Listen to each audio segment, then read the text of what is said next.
Hello everyone, welcome to my YouTube channel physics Felix by Priyanka Katyan. आज हम atomic spectra के बारे में स्टडी करेंगे। ठीक है, इसमें सबसे पहले हम लाइन एमिशन स्पेक्ट्रा और लाइन एब्जॉर्प्शन स्पेक्ट्रा इन दोनों के बीच में देखते हैं कि क्या डिफरेंस है। ठीक है, इसमें क्या है कि जो लाइन एमिशन स्पेक्ट्रा है उसमें क्या दे रखा है, व्हेन एटॉमिक गैस और vapour at low pressure is excited usually by passing an electric current through it, the gas vapor emit radiation of certain specific wavelength. A spectrum of this kind is called line emission spectra and it consists of a few bright line on a dark background. इन्होंने क्या कहा है कि जब कोई gas या vapour किसी भी लो प्रेशर पे एक्साइट करती है by passing an electric current through it, the gas vapour emit radiation of certain specific wavelength. उन्होंने क्या कहा कि कोई भी जो हमारा एटम है, ये एटॉमिक गैस और वेपर है, लो प्रेशर के ऊपर एक्साइट करेंगे इलेक्ट्रिक करंट में, जो हमारा गैस और वेपर है वो एमिट करेगा रेडिएशंस को, क्या है, सर्टेन वेवलेंथ की। उस वेवलेंथ की रेडिएशन को क्या कहेंगे हम, लाइन इमिशन स्पेक्ट्रा कहेंगे। और इसके अंदर जो हमारे ब्राइट लाइन आएंगी, इसके अंदर कुछ ब्राइट लाइन आएंगी किसके ऊपर, डार्क बैकग्राउंड के ऊपर। इन्होंने क्या कहा कि जब ये हमारा प्रोसेस हुआ तो उसमें क्या आई, फ्यू ब्राइट लाइन्स आई किसके ऊपर, डार्क बैकग्राउंड के ऊपर। अब हम क्या है लाइन एब्जॉर्प्शन स्पेक्ट्रा देखते हैं। जब हम इसमें से वाइट लाइट क्या होंगी, पास होंगी सेम गैस और वेपर में से, तो we observe a bright background. इसमें हमारा बैकग्राउंड क्या था, डार्क था। इसमें जो हमारा बैकग्राउंड है वो क्या होगा, ब्राइट होगा and crossed by a few dark line.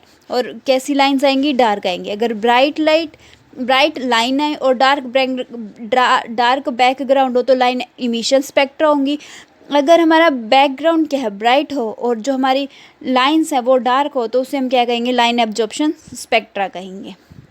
Few dark lines signify the missing wavelength or the wavelength that are absorbed by the gas. They form the line absorption spectra. आगे समझ क्या है कि जो हमारा लाइन इमिशन स्पेक्ट्रा है उसमें हमारा बैकग्राउंड क्या है, डार्क है, और जो हमारी लाइट आ रही है वो क्या हमारी ब्राइट है। और जो हमारा एब्जॉर्प्शन है उसमें हमारा जो बैकग्राउंड है वो तो ब्राइट है, लेकिन जो हमारी लाइन्स आ रही है वो क्या हमारी डार्क है। ये क्या हमारा लाइन एब्जॉर्प्शन स्पेक्ट्रा है। अब इन्होंने क्या दे रखे, हमें सीरीज़ दे रखी, लाइमन सीरीज़, बाल्मर सीरीज़, पास्टनबैक सीरीज़। ठीक है, इसकी इन्होंने क्या है हमारे पे रेंज भी दे रखी है, कितनी रेंज से कितनी रेंज में हमारी क्या है सीरीज़ लाई करेंगे। जो हमारी लाइमन सीरीज़ है वो क्या है 91 नैनोमीटर से 122 नैनोमीटर के बीच में क्या है लाई करेंगी। बाल्मर सीरीज़ 364.6 नैनोमीटर से 656.3 नैनोमीटर के बीच में लाई करेगी।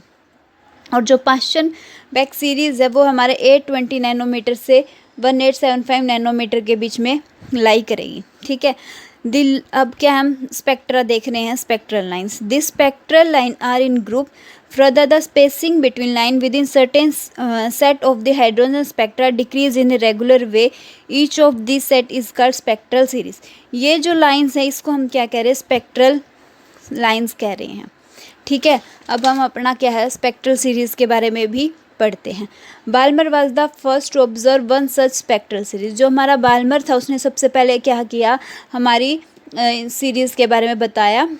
Balmer was the first to observe one such spectral series in the visible region of the hydrogen spectrum. It is called Balmer series. The spectral line with largest wavelength 656.3 nanometer in the red region is called H alpha line. हमने क्या कहा था कि इसकी Balmer series की कहाँ से start हो रही है, 656.3 नैनोमीटर से 364.6 नैनोमीटर तक। यही बोला कि the spectral line with largest wavelength 656.3 nanometre in the red region, इसको क्या कहेंगे हम, एच अल्फा लाइन कहेंगे। और जो नेक्स्ट लाइन होगी वो कितनी होगी, 486.1 nanometre in the blue green region is called H beta line. और जो नेक्स्ट लाइन होगी lambda is equal to 43.1 nanometre in violet region is called H gamma line. And so on, ऐसे ये लाइन क्या करती रहेंगी, हमारी आगे बढ़ती रहेंगी। The spacing of successive line and their intensity goes on decrease. इनकी जो लाइन है, ये जो लाइन है यहाँ पे क्या हमारे इनके बीच का स्पेस ज़्यादा है, फिर ये स्पेस कम हो गया, फिर ये स्पेस कम होता रहेगा। ऐसे क्या इनकी स्पेसिंग क्या होती रहती है हमारी, कम होती है। The spacing of successive line their intensity goes on decrease. और इनकी इंटेंसिटी भी क्या होती रहेगी, डिक्रीज होती रहेगी। सबसे पहले कितना था, 56.3 नैनोमीटर, फिर 486 आ गया, 486 के बाद 434 आ गया। तो ये क्या हो रही है, इनकी जो स्पेसिंग है वो क्या हो रही है, हमारी डिक्रीज़ होती जा रही है। तो सबसे पहले हमने इसका एम्पिरिकल फॉर्मूला है ये बाल्मर सीरीज़ का, ये कितना है, 1/λ इज इक्वल टू आर 1/2 का स्क्वायर माइनस 1/n का स्क्वायर। अब जो यहाँ पे n की वैल्यू होंगी वो कितनी होंगी, 3, 4, 5, 6 एंड सो ऑन। यहाँ पे n की वैल्यू 3, 4, 5, 6 से स्टार्ट होंगी। और r क्या हमारा एक कांस्टेंट है, इस कांस्टेंट को हम क्या रिडबर्ग कांस्टेंट बोलते हैं। और r की वैल्यू कितनी है, 1.097 इंटू 10⁷ मीटर पर मीटर, ठीक है। और इधर से हमने n की वैल्यू को 3 रखेंगे, फिर इसको सोल्व करेंगे तो हमारी लैम्डा की वैल्यू कितनी आएगी, 6/6.3 नैनोमीटर। वही हमने बोला था 6.3 नैनोमीटर होगी।